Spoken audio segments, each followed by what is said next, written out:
Você já parou para pensar que talvez você esteja dentro da igreja, mas fora da salvação? Que talvez você cante os hinos, leia a Bíblia, até ore, mas o céu não te conhece? Vivemos em tempos perigosos, onde muitos acreditam que estão salvos, mas na verdade nunca nasceram de novo. Tem gente com nome no rolo da igreja, mas não no livro da vida. E essa é uma das verdades mais dolorosas da nossa geração.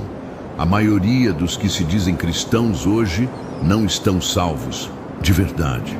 Você pode até se incomodar com isso. Mas se esse desconforto te fizer olhar para dentro, se te fizer cair de joelhos e clamar a Deus por misericórdia, então essa mensagem já começou a cumprir seu propósito. Hoje o Espírito Santo vai te confrontar, te sacudir, e se você deixar, vai te libertar, porque o tempo está passando, e não há nada mais urgente do que ter certeza da sua salvação.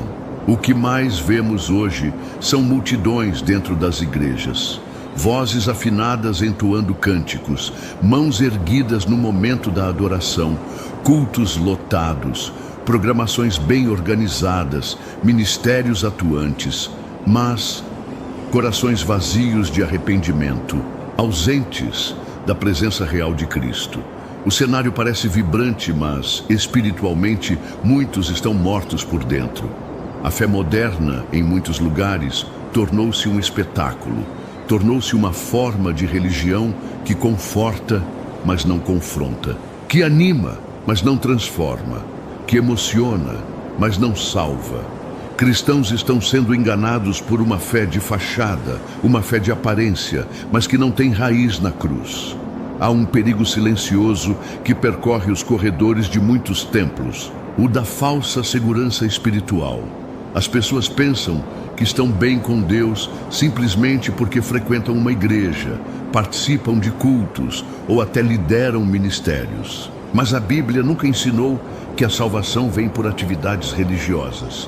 A salvação vem por arrependimento genuíno e fé viva em Jesus Cristo. Jesus foi claro ao confrontar os fariseus. Eles eram os religiosos mais respeitados de seu tempo. Vestiam-se de maneira impecável, jejuavam, oravam em público, conheciam a lei, ensinavam nas sinagogas. Mas quando o Filho de Deus olhou para eles, o que ele viu? Um sepulcro, um túmulo. Jesus disse: Ai de vós, escribas e fariseus, hipócritas, pois sois semelhantes aos sepulcros caiados, que por fora se mostram belos, mas interiormente estão cheios de ossos de mortos e de toda imundícia. Mateus 23, 27. Que advertência pesada, mas necessária, porque Deus não se impressiona com a aparência religiosa, Ele sonda o coração. Quantos hoje vivem essa mesma ilusão? Por fora, tudo parece santo, mas por dentro não há quebrantamento, não há sede de Deus, não há arrependimento sincero. O nome está no grupo da igreja, mas não está escrito no céu. O dízimo é entregue com regularidade, mas o coração está longe do altar. Cantam "Quão grande é o meu Deus" no domingo, e na segunda-feira estão mergulhados na imoralidade, na mentira, no orgulho. Isso não é salvação, isso é ilusão. E essa ilusão é uma das mais perigosas, porque quem está nela acha que está seguro, quando na verdade está em risco eterno. A pergunta que precisa ecoar na alma de cada pessoa agora é esta: você tem aparência de salvo ou o coração transformado por Cristo? O que mudou em sua vida desde que você diz ter aceitado Jesus? Porque onde há salvação, há mudança. Onde há novo nascimento, há fruto. A palavra diz: assim toda árvore boa produz bons frutos, porém a árvore má produz frutos maus. Não pode a árvore boa dar maus frutos, nem a árvore má dar frutos bons. Mateus 7, 17 e 18. Uma fé que não muda seu jeito de viver não é fé salvadora, é fé morta. E fé morta não leva ninguém ao céu. Vivemos um tempo em que muitos querem um evangelho sem renúncia, querem um Cristo que abençoe, mas não um Senhor que governe. Querem um Salvador, mas não um mestre. Mas não há salvação sem submissão. Não existe vida em Cristo sem cruz. Jesus disse: se alguém quer vir após mim, negue-se a si mesmo, tome a sua cruz e siga-me. Lucas 9:23. Esse é o chamado. Não é confortável, não é popular, mas é o caminho estreito que conduz à vida. Há muitos que dizem: mas eu sou de família cristã, sempre fui da igreja, nunca fiz mal a ninguém. E com isso, acham que estão salvos. Mas Jesus nunca disse: ide por todo o mundo e fazei pessoas religiosas. Ele disse: ide e fazei discípulos. Mateus 28:19. O chamado é para ser discípulo, e ser discípulo é viver em obediência, em transformação constante, é amar a Deus acima de tudo e seguir a Cristo em tudo. O discípulo não apenas ouve a palavra, ele vive a palavra. Muitos se contentaram com um momento emocional num culto, com uma oração repetida numa conferência, com um sentimento passageiro e pensaram: agora estou salvo. Mas salvação não é emoção, é regeneração. É quando o Espírito Santo entra, limpa, transforma e dá um novo coração. E isso é evidenciado por uma vida de santidade, obediência e amor ao Senhor. O arrependimento verdadeiro dói. Ele rasga o orgulho, destrói as máscaras, expõe o pecado. Mas é esse arrependimento que leva à vida. A religião pode te ensinar a se comportar diante das pessoas, mas somente Jesus pode te purificar diante de Deus. A religião pode mudar seus hábitos, mas só a cruz pode mudar seu coração. E quantos hoje estão presos à forma, mas vazios de essência? Vivem uma fé superficial, sem profundidade, sem raiz, sem comunhão verdadeira com Cristo.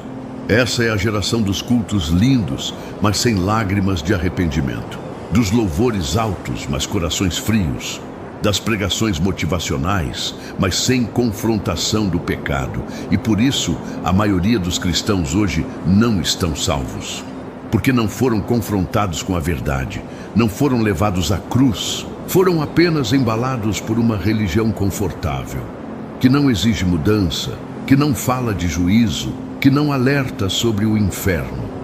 Mas hoje, Deus está chamando você para despertar, para sair da ilusão, para rasgar o véu da religiosidade e encarar a realidade. Você já nasceu de novo ou está apenas repetindo o que viu os outros fazerem? Você já se viu perdido sem Jesus? Já sentiu o peso do pecado e correu para os pés da cruz? Ou apenas foi seguindo o fluxo, achando que isso seria suficiente? Não importa há quanto tempo você frequenta a igreja. Não importa quantas atividades você já participou. A única pergunta que importa é: Cristo realmente habita em você? Porque se Ele não estiver dentro, tudo o que está por fora é apenas fachada. O inferno estará cheio de pessoas que eram vistas como bons cristãos, mas nunca conheceram a Cristo de verdade. Hoje é o dia de abrir os olhos, de olhar para dentro, de clamar: Senhor, me mostra quem eu realmente sou diante de Ti. Porque Deus resiste aos soberbos, mas dá graça aos humildes. E a humildade começa quando reconhecemos: eu preciso ser salvo de verdade. Eu preciso de um novo coração. Eu preciso de Jesus, não de religião, não de rituais. Eu preciso de Cristo vivo e presente dentro de mim. Essa é a única fé que salva, e qualquer outra coisa é só ilusão. Há uma epidemia espiritual se espalhando pelas igrejas e corações ao redor do mundo. O evangelho diluído, um evangelho doce ao paladar humano, mas amargo para a eternidade. Um evangelho que promete bênçãos sem cruz, prosperidade sem renúncia, salvação sem arrependimento. Este é o evangelho que muitos abraçaram, não porque transforma, mas porque afaga o ego e evita confronto. E é por causa dele que milhares caminham alegres rumo à perdição, acreditando que estão no caminho certo. As Escrituras já nos alertavam sobre isso. Em 2 Timóteo 4:3, o apóstolo Paulo profetiza: porque virá o tempo em que não suportarão a sã doutrina, mas, tendo comichão nos ouvidos, amontoarão para si doutores conforme as suas próprias concupiscências. Esse tempo chegou. Vivemos dias em que a verdade é rejeitada e a mentira é aplaudida, contanto que ela não fira o conforto de quem ouve. Pregadores que falam da cruz, do pecado, do juízo eterno são ignorados, enquanto aqueles que oferecem mensagens suaves, motivacionais, centradas no homem, esses são seguidos em massa. Mas onde está o evangelho da cruz? Onde está o Cristo que disse: no mundo tereis aflições? Onde está a mensagem que nos chama a negar a nós mesmos e a carregar o nosso madeiro? Infelizmente, ela foi substituída por um discurso que coloca o homem no centro e Deus como um servo dos nossos desejos. Mas o verdadeiro evangelho nunca foi sobre a vontade do homem, e sim sobre a vontade de Deus. Ele não veio para nos dar uma vida confortável na terra, mas vida eterna com Ele no céu. Quando olhamos para a história de Israel, vemos um povo que repetidas vezes preferiu ouvir mentiras agradáveis do que verdades duras. No livro de Jeremias, capítulo 6, Deus diz que o povo amava ouvir palavras de paz, mesmo quando o pecado gritava aos céus. Eles tratam da ferida do meu povo como se fosse coisa leve, dizendo paz, paz, quando não há paz. Jeremias 6:14. Eles estavam sendo destruídos por dentro, mas os profetas mentirosos os embalavam com palavras de alívio falso. E hoje, o mesmo acontece. Muitos líderes se tornaram profetas de conveniência, dizendo aquilo que as pessoas querem ouvir, não o que precisam. Em vez de clamar pelo arrependimento, anunciam promessas vazias. Em vez de confrontar o pecado, o relativizam. Em vez de exaltar a santidade de Deus, exaltam a autoestima do homem. Mas pregar um evangelho sem cruz é pregar um Cristo que não nos salva. É oferecer um remédio vencido a um doente terminal. É colocar perfume em um cadáver espiritual e fingir que está tudo bem. Jesus não veio ao mundo para que o homem se sentisse melhor consigo mesmo. Ele veio para nos tirar da condenação do pecado. E esse pecado precisa ser exposto, tratado, arrancado, não ignorado. O verdadeiro evangelho é como uma espada. Penetra, corta, revela. Ele não nos deixa confortáveis, ele nos transforma. Ele quebra os grilhões do pecado, mas também quebra o nosso orgulho. Ele cura a alma, mas fere a carne. Ele consola, sim, mas também corrige. Hoje há igrejas lotadas, mas poucas vidas realmente rendidas. Há ministérios ricos, mas corações pobres diante de Deus. Há palavras bonitas nos púlpitos, mas pouco arrependimento nos altares.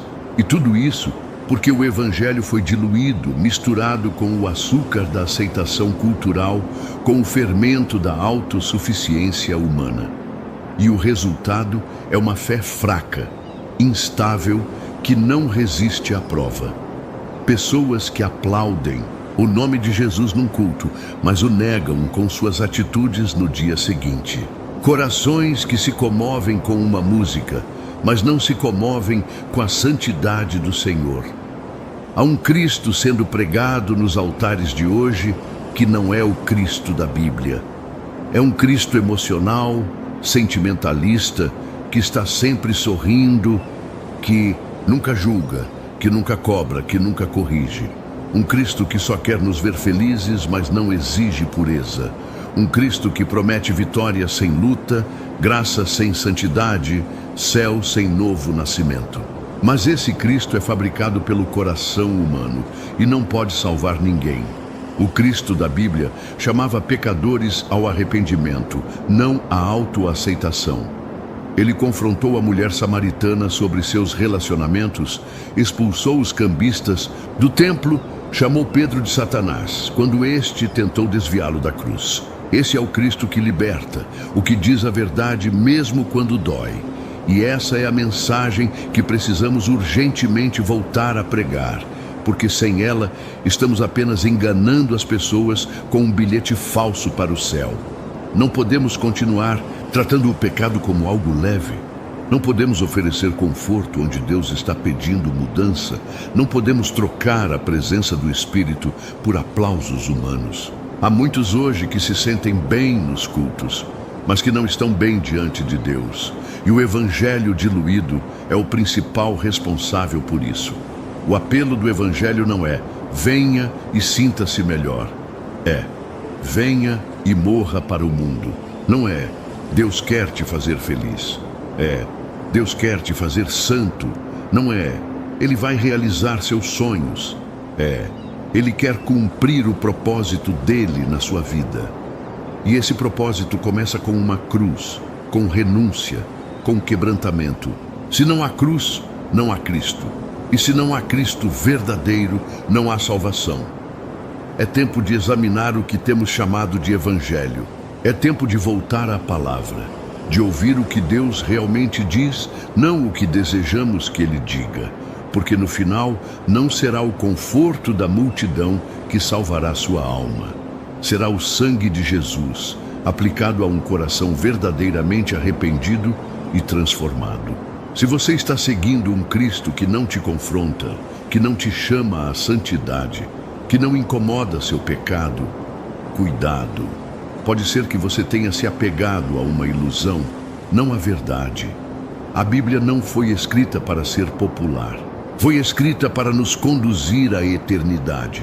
E o caminho da eternidade passa por uma porta estreita. Poucos entram por ela, poucos suportam o preço.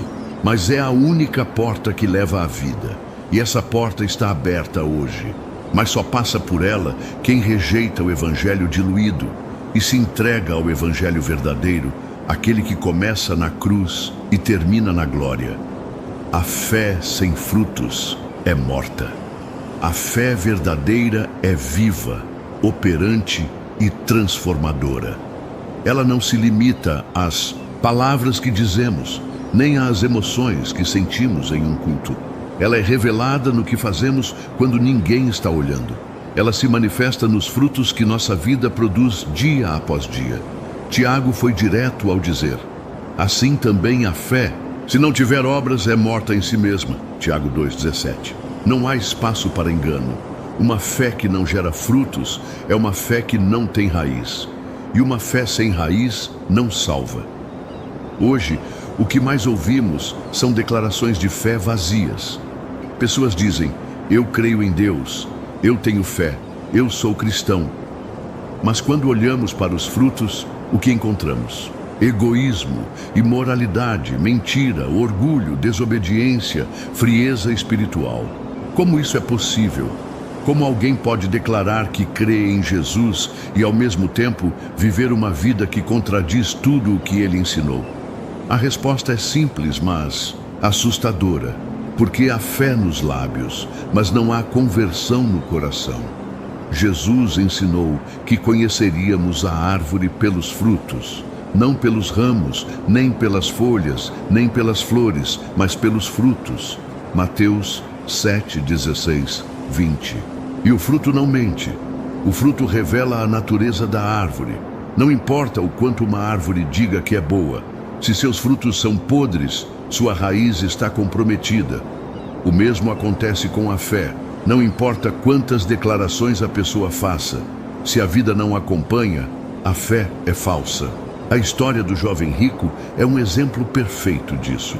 Ele se aproximou de Jesus com reverência, com boa intenção, com palavras bonitas. Ele queria a vida eterna. Ele reconhecia Jesus como bom. Mas quando Jesus o confrontou com a exigência do reino: vai, vende tudo o que tens, dá aos pobres e segue-me, aquele jovem deu um passo atrás. Ele queria a salvação, mas não estava disposto a abrir mão do que o impedia de segui-la. E assim, mesmo estando tão perto de Jesus, ele se afastou entristecido. Quantos hoje estão exatamente assim? Aproximam-se de Cristo, falam com devoção, participam de ministérios, mas quando a palavra os confronta, quando são chamados a deixar o pecado, a largar o orgulho, a renunciar suas vontades, preferem se afastar em silêncio do que se render de verdade. O coração até deseja a eternidade, mas não suporta o preço da entrega. Jesus disse a Nicodemos: em verdade te digo, quem não nascer de novo não pode ver o reino de Deus.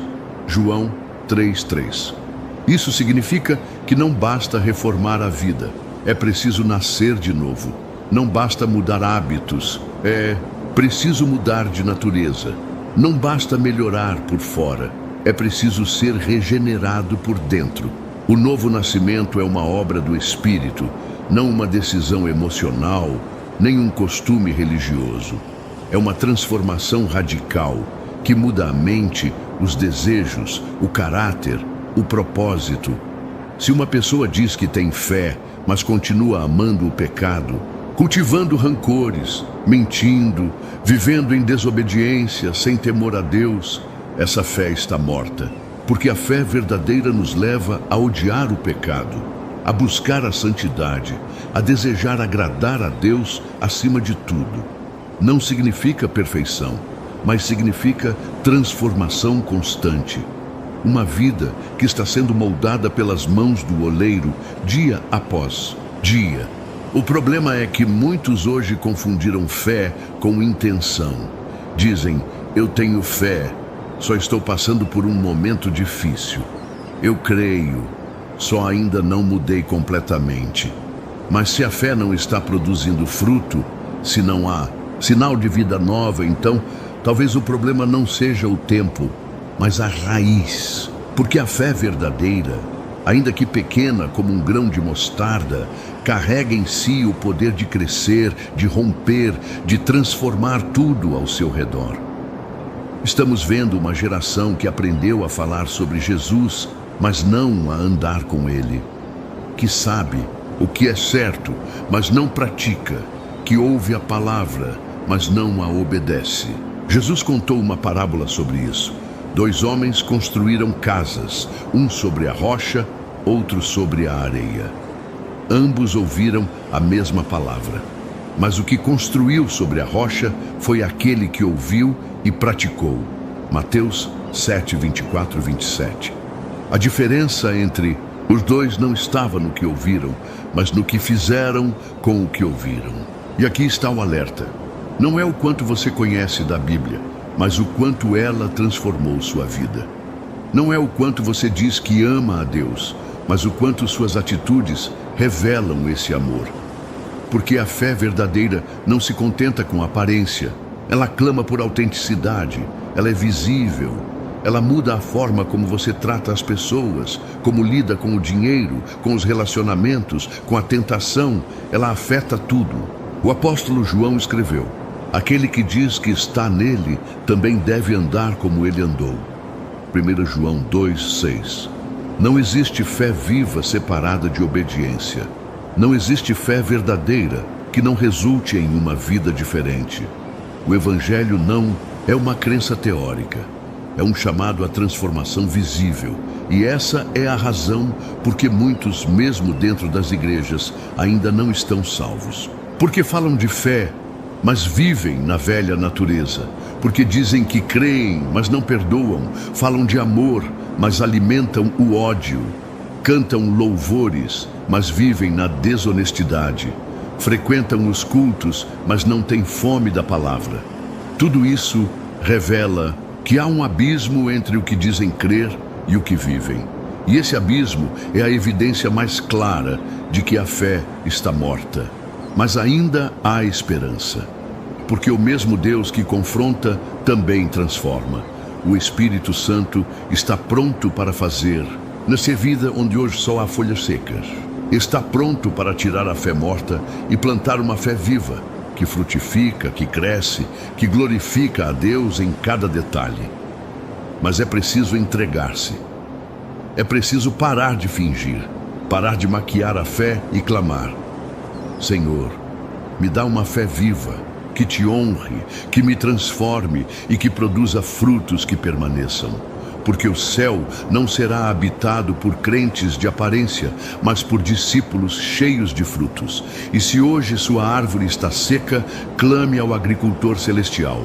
Ele sabe exatamente onde cortar, onde podar, onde regar e onde fazer nascer nova vida. Há algo mais trágico do que viver no mundo sem Deus. É viver dentro da igreja, rodeado de linguagem cristã, gestos cristãos, cultura cristã, e mesmo assim nunca ter se rendido de verdade a Jesus Cristo. É o coração que se emociona, mas nunca se quebra, que se envolve, mas nunca se entrega, que levanta a mão num culto, repete palavras de uma oração, mas nunca experimenta o quebrantamento que leva à salvação. Sim, milhares vivem hoje uma fé sem rendição real. Eles estão familiarizados com o ambiente religioso, sabem o que dizer, quando dizer e como parecer espirituais. Mas lá no íntimo, onde Deus sonda, o coração continua no controle, preso ao orgulho, fechado para a verdadeira entrega. E isso é um sinal terrível de falsa conversão, uma realidade dura, mas que precisa ser encarada com urgência.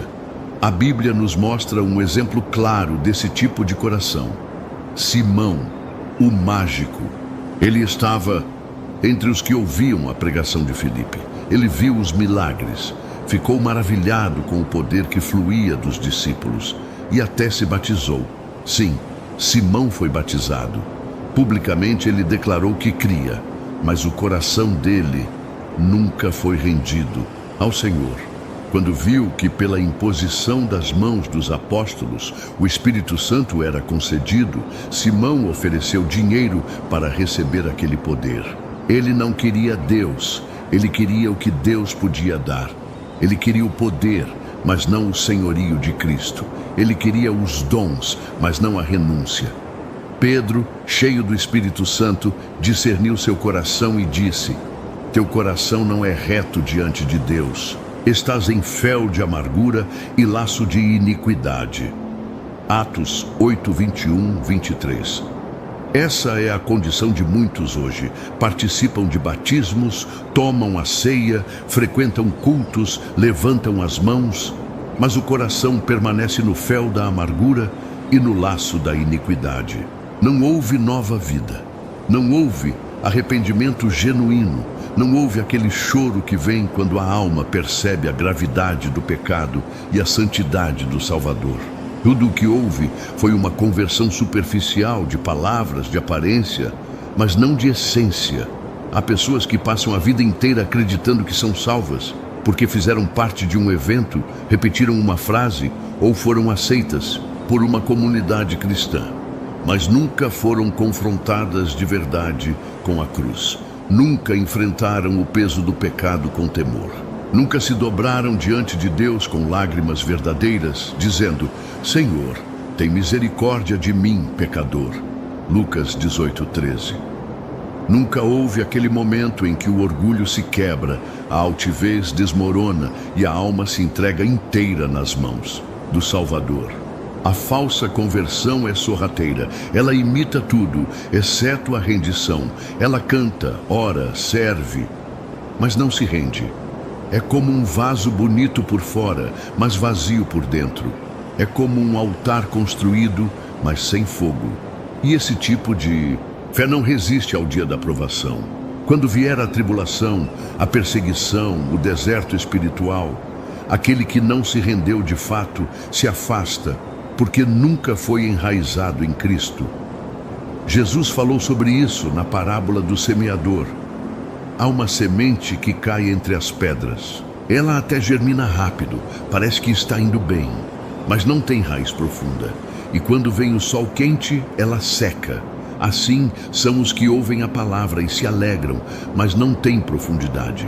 Não há quebrantamento, não há rendição, não há transformação real. Um coração verdadeiramente convertido é um coração quebrado.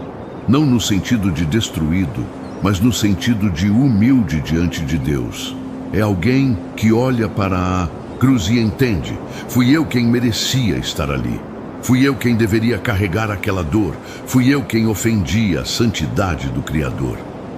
E é esse tipo de entendimento que leva a uma entrega completa, a uma vida rendida, a um coração disposto a dizer: já não sou eu quem vivo, mas Cristo vive em mim.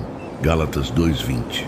Mas quantos, ao invés disso, vivem tentando conciliar o Evangelho com seus próprios desejos?